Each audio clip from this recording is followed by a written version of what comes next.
অসমীয়াৰ প্ৰাণশিল্পী জুবিন গাৰ্গবিহীন প্ৰথম দুৰ্গা পূজা সমগ্ৰ ৰাইজৰ লগতে ডিগবৈতো অনুষ্ঠিত হৈছে আৰু জুবিন গাৰ্গবিহীনভাৱে অনুষ্ঠিত হ'বলগীয়া হোৱাৰ বাবে দুৰ্গা পূজা যথেষ্ট প্ৰভাৱ পৰিছে বা শোকাকুল পৰিৱেশ সৃষ্টি হৈছে। তাৰ মাজতে মাংগলিক ক্ৰিয়াকৰ্মৰ মাজেদি দুৰ্গা পূজা অনুষ্ঠিত কৰিছে। আমি বৰ্তমান উপস্থিত হৈছোঁ ডিগবৈ হাউচিং এৰিয়াত যিখন পূজা মণ্ডপৰ প্ৰথমৰ পৰাই জুবিন গাৰ্গৰ প্ৰতিচ্ছবি এটা অসমীয়াৰ স্বাভিমানৰ প্ৰতীক এটা জাপিৰ লগতে জুবিন গাৰ্গৰ ফটো আঁৰি আচলতে জুবিন গাৰ্গক বিশেষ শ্ৰদ্ধাঞ্জলি জনাই আৰম্ভ কৰিছে পেণ্ডেলৰ মণ্ডপটো, যিটো মণ্ডপে আচলতে ডিগবৈ হাউচিং এৰিয়া যিটো পূজা মণ্ডপে দৃষ্টি আকৰ্ষণ কৰিছে। তাৰ সময়ত ক'ব লাগিব ইয়াৰ পূজা মণ্ডপত মানে ভাহি আহিছে বিশেষকৈ অসমীয়াৰ কৃষ্টি সংস্কৃতি বা জাতীয়তাবাদৰ যি আমাৰ কৃষ্টি সংস্কৃতি আছে সকলো ইয়াত জিলিকাই তুলিছে বুলি ক'ব লাগিব। প্ৰথমবাৰ চুকাফা বীৰ লাচিত আছিলে আৰু ৰংঘৰ কাৰেংঘৰ দেখাইছে। এইফালে যদি দেখা যায় বিহু, সত্ৰীয়া নৃত্য, অসমীয়া চাহ সংস্কৃতি হওক বা এইফালে চাব লাগিব গড়ে হওক, যিবোৰ অসমীয়াৰ কীৰ্তিস্তম্ভ বুলি ক'ব পাৰি। অসমে যিবোৰ সম্পদক লৈ গৌৰৱ কৰে সেই সকলো কীৰ্তিস্তম্ভ আচলতে ডিগবৈ হাউচিং এৰিয়া পূজা মণ্ডপত জিলিকাই তোলা হৈছে বা ইয়াত প্ৰতিফলিত কৰা হৈছে, যাৰ বাবে এই মণ্ডপত উপস্থিত হৈ এখন ক্ষুদ্ৰ অসমত থিয় হৈ আছোঁ যেন অনুভৱ হয়।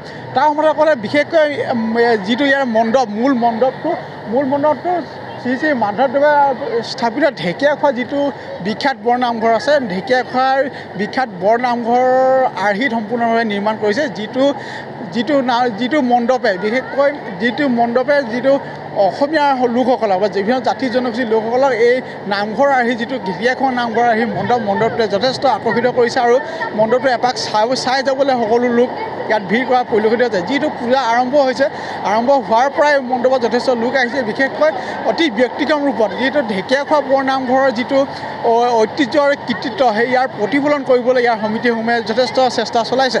মুঠতে ক'ব লাগিব অসমীয়া কৃষ্টি সংস্কৃতি আৰু ইয়াৰ যিটো ঐতিহ্য, এই কৃষ্টি সংস্কৃতি আৰু ঐতিহ্য ধৰি ৰখাৰ যথেষ্ট চেষ্টা কৰিছে ইয়াৰ কমিটিখনে, যাৰ বাবে বিভিন্ন ৰাইজে ইয়াত আহি ইয়াত পূজাৰ অকল সেৱা কৰাই নহয়, বিভিন্ন অনুষ্ঠান সেৱা কৰাই নহয়, ইয়াৰ মণ্ডপৰ যিটো সৌন্দৰ্য আৰু ইয়াৰ সৌন্দৰ্য উপভোগ কৰিবলৈ ইয়াত আহি ভিৰ কৰি আছেহি। যিহেতু আয়োজক সমিতি আমাৰ লগতে আছে, যিটো আয়োজক সমিতিয়ে যথেষ্ট আশাৰে যিটো অনুষ্ঠানটো অনুষ্ঠিত কৰিছে, এখন পূজাভাগ অনুষ্ঠিত কৰিছে আৰু সেই আশাত যাতে ৰাইজে যথেষ্ট সঁহাৰি জনোৱা দেখা গৈছে। যিটো আয়োজক সমিতি এজন ক্ৰীড়া কৰ্মীক পাইছোঁ। দাদা, কিবা মিনি আছামত থকা নিচিনা লাগিছে আপোনাৰ পূজা মণ্ডপটো, ইমান ধুনীয়া সজাইছে, কেনেকুৱা ৰাইজৰ ছাপোৰ্ট বহুত আছে। সৰ্বপ্ৰথমে মই আমাৰ ডিগবৈবাসী আৰু গোটেই অসমবাসীক মই পূজাৰ নমস্কাৰ জনাইছোঁ।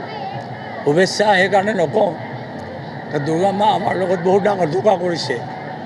আমাৰ জুবিনক লৈ গ'ল, খুব দুখিত আমি। সেইকাৰণে প্ৰত্যেক বছৰৰ নিচিনা পূজা পাতি আছোঁ, দুৰ্গা মাৰ লগত কাজিয়াও কৰি আছোঁ। আমাৰ ইমান মৰমৰ জুবিনক লৈ যোৱাৰ কাৰণে দুৰ্গা মাক ভাল পোৱা নাই। প্ৰথম মিনি অসম আমাৰ আগৰ পৰা প্লেন কৰা আছিলে ঢেকীয়াখোৱা নামঘৰ, য'ত গোটেই অসমৰ মানুহ যাব লাগে, আস্থাৰ কেন্দ্ৰ হয় এইটো আমাৰ। কিছুমান মানুহ নেজানে, সিহঁতক জনাবৰ কাৰণে আমি এইটো চেষ্টা কৰিছোঁ। তহঁতক তাতো যাব লাগে। আমি ক'ত যাওঁ, আমি তিৰুপতি যাওঁ, আমি বৈষ্ণোদেৱী যাওঁ, আমি ক'ত যাওঁ, কেদাৰনাথ যাওঁ। এই আমাৰ ওচৰত তিৰুপতি আছে, বৈষ্ণোদেৱী আছে, কেদাৰনাথ আছে, আমি নেজানো সেইটো। সেইকাৰণে তাক প্ৰচাৰ প্ৰসাৰ কৰাৰ কাৰণে এইটো বনোৱা হৈছে। আৰু দ্বিতীয়, আমি এবাৰ ওপৰ মনৰ পৰা পূজা কৰি আছোঁ আৰু দুৰ্গা মাৰ ভাল পাওক বেয়া পাওক, আমি দুৰ্গা মাক এবাৰ বেয়া পাই আছোঁ। কাৰণটো হৈ গ'ল আমাৰ জুবিন, তাক ল'ব লাগিছিলে। সেইকাৰণে খুব দুখিত, মই বেছি ক'ব নোৱাৰোঁ।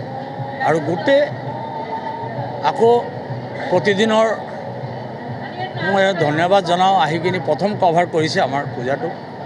কিন্তু সেইটো কথা মই আৰু বেছি ক'ব নোৱাৰোঁ, কাৰণটো কথা ক'ব মই জানো, ডাঙৰ এক ঘণ্টা কৈ দিব পাৰোঁ।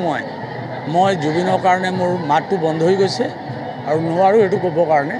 মই ইমানটো কৈ আকৌ গোটেই অসমবাসী ডিগবৈবাসীক মই দুৰ্গা পূজাৰ নমস্কাৰ জনাইছোঁ। নিশ্চিতভাৱে আচলতে অসমীয়া প্ৰাণৰ শিল্পী বুলি কোৱা হয় জনপ্ৰিয় শিল্পী জুবিন গাৰ্গ যিহেতু স্বৰ্গগামী হ'ল আৰু জুবিন গাৰ্গৰ অনুৰাগী এইটো অঞ্চলত যথেষ্ট বিভিন্ন জাতি জনগোষ্ঠীৰ লোক আছে যদিও জুবিন গাৰ্গৰ অনুৰাগী জুবিন গাৰ্গৰ শুভাকাংক্ষী যথেষ্ট ভৰি আছে, যাৰ বাবে জুবিন গাৰ্গৰ অনুপস্থিতিত এওঁলোকে পূজাখন অনুষ্ঠিত কৰিব লগা হোৱাৰ বাবে স্বাভাৱিকতে যথেষ্ট আৱেগিক যদিও ইয়াৰ পৰম্পৰাগত যিটো নিয়ম নীতিৰ কথা আছে পৰম্পৰাগতভাৱে তেওঁলোকে দুৰ্গা পূজা অনুষ্ঠিত কৰিছে আৰু এই দুৰ্গা পূজাই এনেধৰণৰ যিটো পৰম্পৰা প্ৰতি বছৰে অব্যাহত থাকক তাৰ আমি কামনা কৰিছোঁ।